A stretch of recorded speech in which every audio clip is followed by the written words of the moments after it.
just seems like this show, don't know we're gonna get a new intro. Hello, hey, Crick. Remember it, so you don't have. In 1999, Galaxy Quest was released. While the Star Trek parody was a modest hit among critics and audiences, over time, it grew quite a following. With a documentary about it being made, fans voting it the 7th best Star Trek movie, and even David Mamet declared there are 4 perfect movies: Godfather, A Place in the Sun, Dodsworth, and Galaxy Quest. That's right, Galaxy Quest and Godfather are on the same level for one of our most celebrated writers. What am I missing?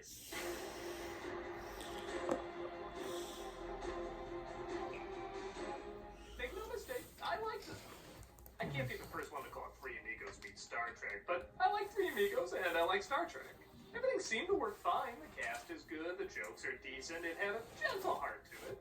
But man, when you use the G word for film buffs, you can't back down from that. You have to mean it.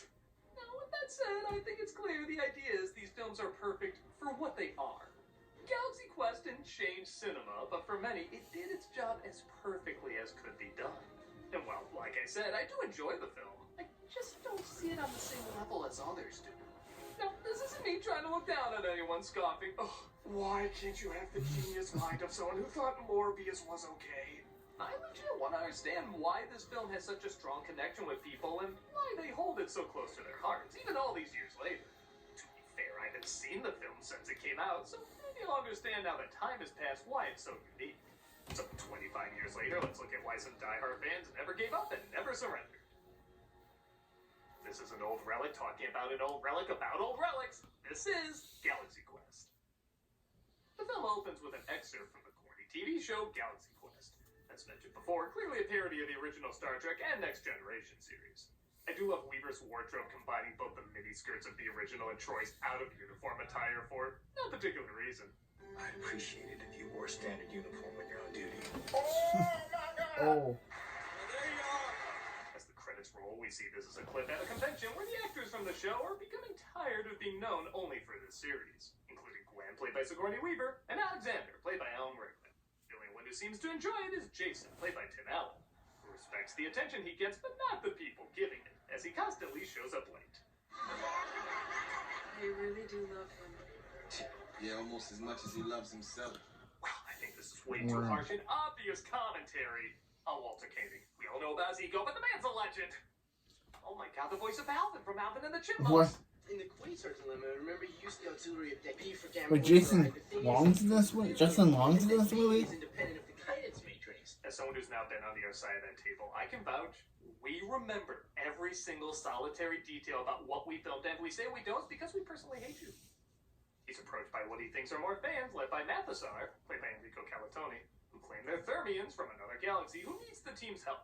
We are Thermians from the Klaatu Nebula, and we need your help. And you know, that voice is either gonna do it for you or it's not. Oh, this is the movie that he made a meme to in another one of his reviews. Translator trying to emulate our way of speaking with a unique accent we've never heard before. It's an accent that's hard to describe. He's the guy that he made a reference to in the Face Off review. It's like if Stephen Hawking's voice box was trying to sing. It kind of grew on me. I never realized that That was from this movie. Flame, but now wants nothing to do with it. And I never put together that while he's constantly surrounded by her, he can never actually get the real thing. It's a subtle touch. First big error in the movie, if you're a guest at a con, you never use the urinals. You don't even look over there, man. Every interaction would be, keep your eye on the road, kid.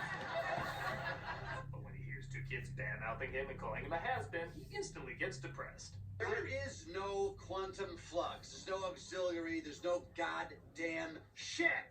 Years of academy training wasted. Wesley. The scene would be a little funnier if he just said, There's no auxiliary. There's no god. You got it? and yes, I will admit that is one of the problems I have with the movie. I feel like it could go meaner. In fact, that was the original idea. The film was supposed to be much darker and mean-spirited, even earning an R rating at first. You can still see snippets of that version left behind here and there. Well, screw that! Well, screw that! Well, screw that! That ain't what you said. Nope. I love Star Trek, but I have Now, wow, you know it's bad when you can even notice that literally the actor, what she said does not match with what she's saying on screen, doesn't match what she's actually saying in the on what the actor's saying, what she's saying in the screen doesn't match what she's really saying. Even when you hate it, I personally find all that more interesting. But that's not what this film is trying to be, and I should accept that. This movie lightly mocks the Star Trek world and the people who made it. In fact, if you've never heard of Star Trek, you could watch this film and still enjoy it. It's very clever that way. But most audiences know what they're doing. Hell, it was voted the 7th best Star Trek movie. And I think it's trying to be a loving homage that keeps the same optimism and hope as the series, while also offering a playful jab at the fans and actors. I just think comedy's funnier when you jab a little harder, but I should judge it on what it is and not what I want it to be. With that said, the film does want to balance it with a fair amount of drama too. And all the actors very smartly played straight. Despite him being a little sleazy, you do sympathize with Jason and his obsession over the glory days of his career. He gets so depressed he drinks his Glenlivet with ice. Buddy, you don't know what you're doing! His alien friends from before drop by and he thinks they're there to take him to another gig. Sir, I am Lank. Please let me know if you have any requirements. Weapons, documents, personnel. Dwight, you ignorant slut! Jason sleeps as they take him to the space station he thinks is all a set. Again, maybe a hint of the R-rated version sneaks in here and there. Ceres is the bad guy, right? Oh, yes, sir. He's a very bad man. How should our females, for his own limited purposes? Hey, come on. This is perverted Star Trek, not perverted Star Wars. He fires on their enemy thinking it's all fake, but when they send him back home, that's when he realizes he's in the real deal.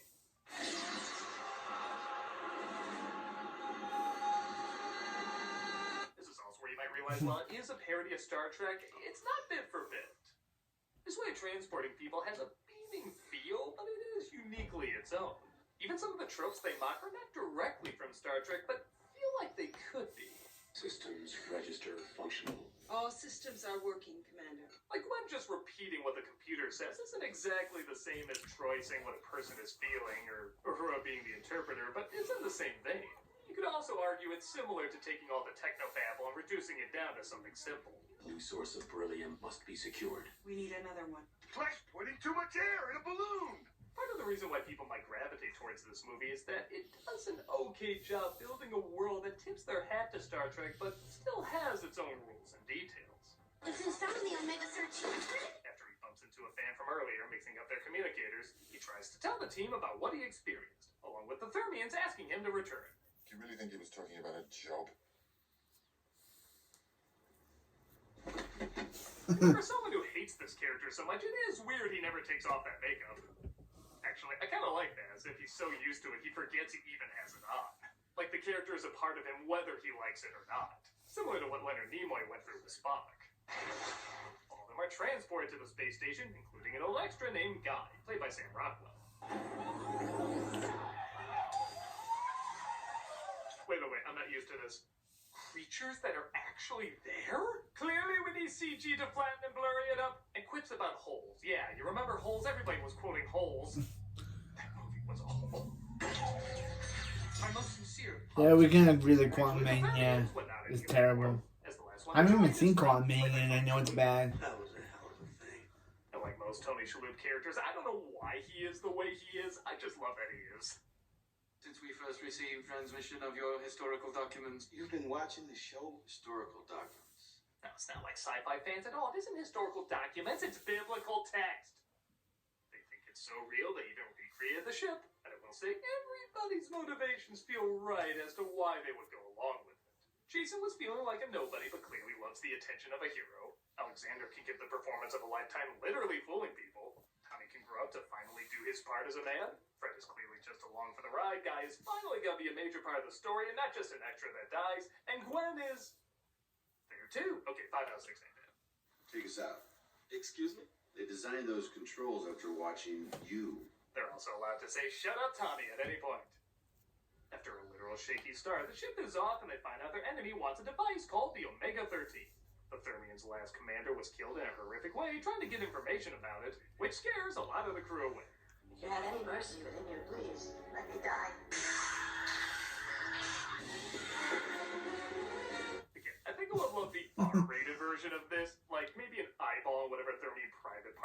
life splattered on the screen would have made the runoff funnier. Even the G-rated Bugs Life had a drawing of the horrors they were going to encounter. Come on, you can push it a little further. Your presence is required on the command deck.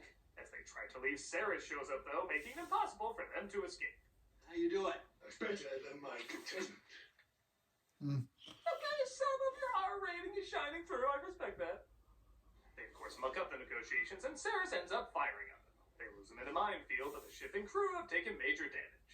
Take him to medical quarters. Thanks, Matheson.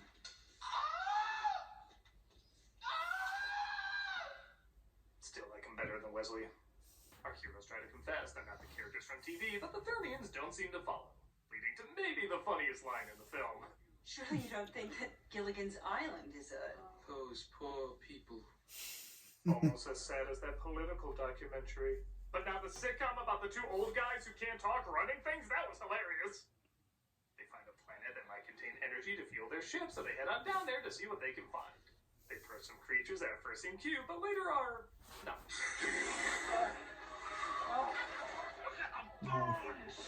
They get the energy source, but Jason is accidentally left behind as he fights with Alexander.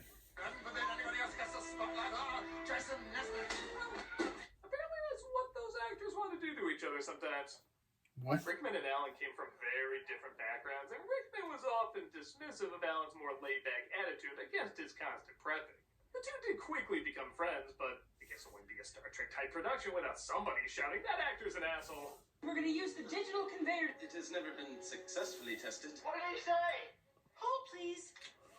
You know, I think I figured out the major problem with the movie. It is likable, but I don't laugh much at it.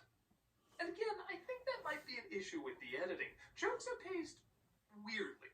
Like, look at these two jokes back to back. Look back. All right. It's always about you, isn't it? They're okay, right? Except that's how I edited them. This is how they played in the movie. Look back.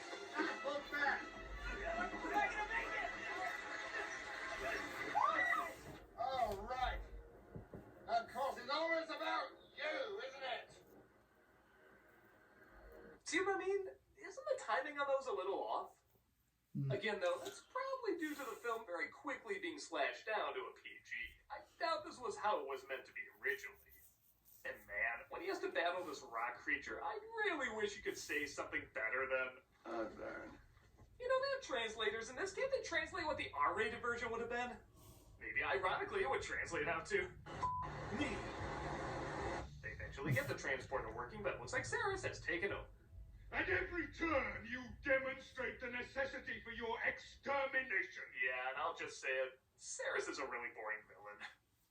Star Trek villains are usually great, and even when they're not super deep, they're still pretty entertaining. But aside from the impressive effects on this guy, he's pretty dull.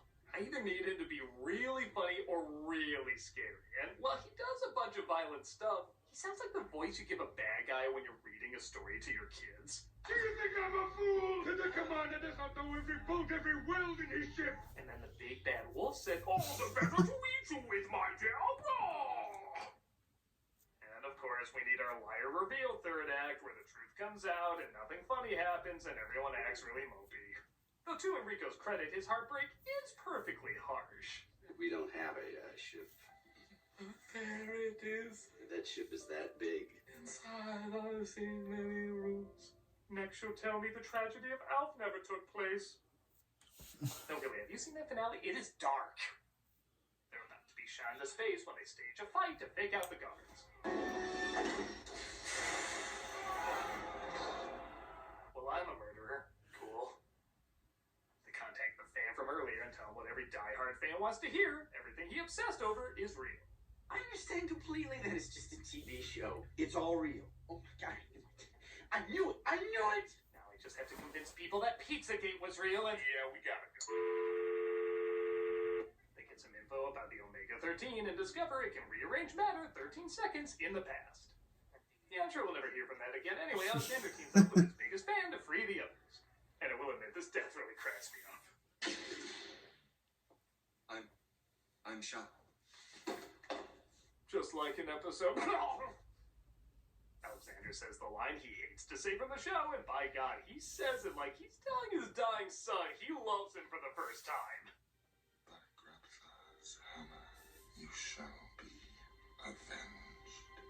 I don't know what any of that means, but it's gonna make me cry. This, of course, sends him into a vengeful rage as he takes out the guards and the crew returns to the bridge. They bring some of the magnetic mines with them and take out Saris's ship. Oh, by the way, yeah.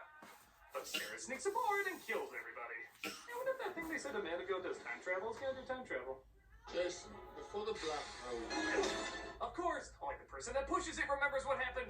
That's detailed Omega-13 logic we just learned about. Yes, it's basically a cartoon. A perfect cartoon. I don't know. Starship is too big to enter the atmosphere. They say their goodbyes as they have to separate their ship and they land on Earth.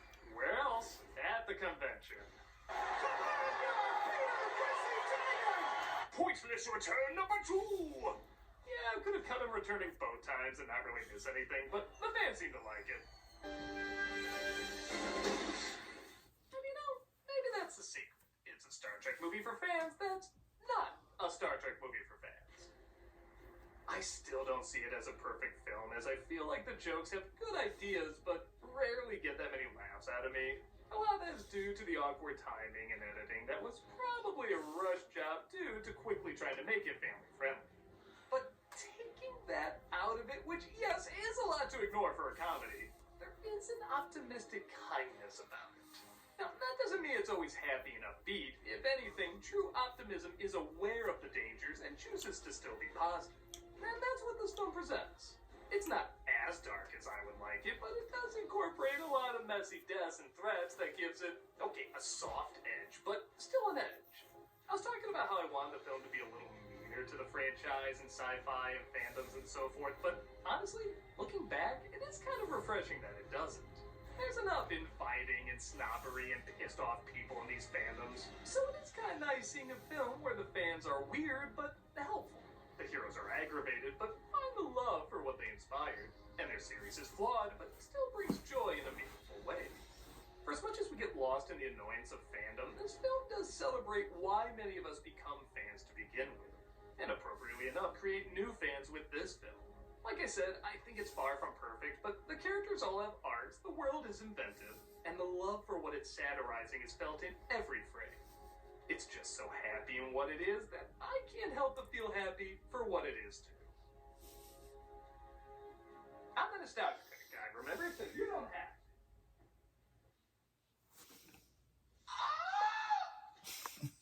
to.